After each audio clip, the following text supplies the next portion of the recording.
Nurul Islam grows rice on land that may soon be underwater.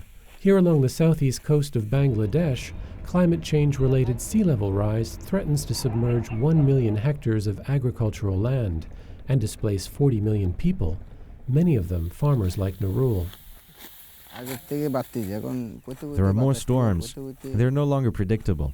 Sometimes, if we have crops, we cut them and we tie them to containers which float. Within 2 or 3 hours, the water recedes. Then we struggle to start all over again.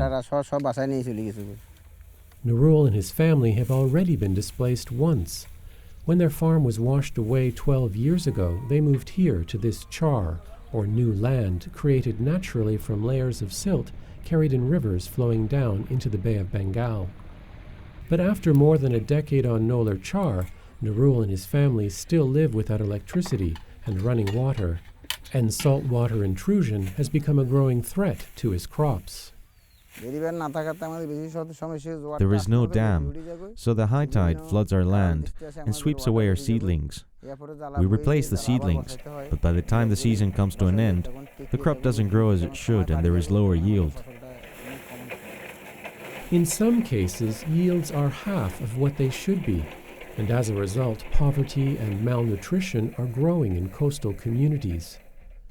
To avoid a bigger crisis, farmers need to adapt to climate change, says Thomas Rath from the International Fund for Agricultural Development.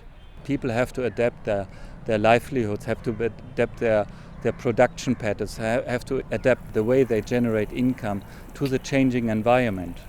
So in terms of agriculture has to invent and develop technologies that cope with the effects of climate change.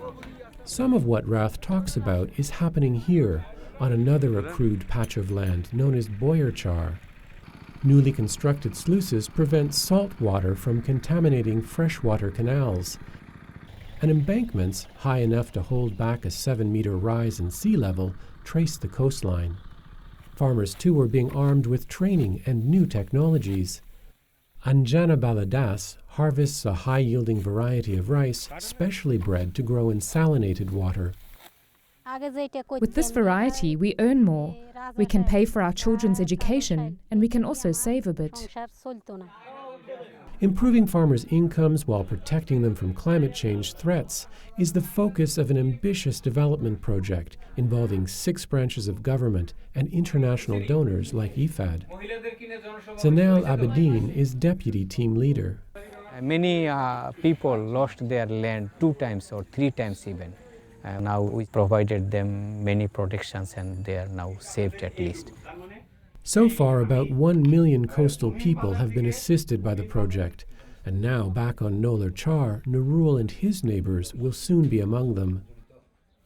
It's hard to predict what impact climate change will have here over the coming decades, but for the immediate future at least, efforts like this are buying farmers more time.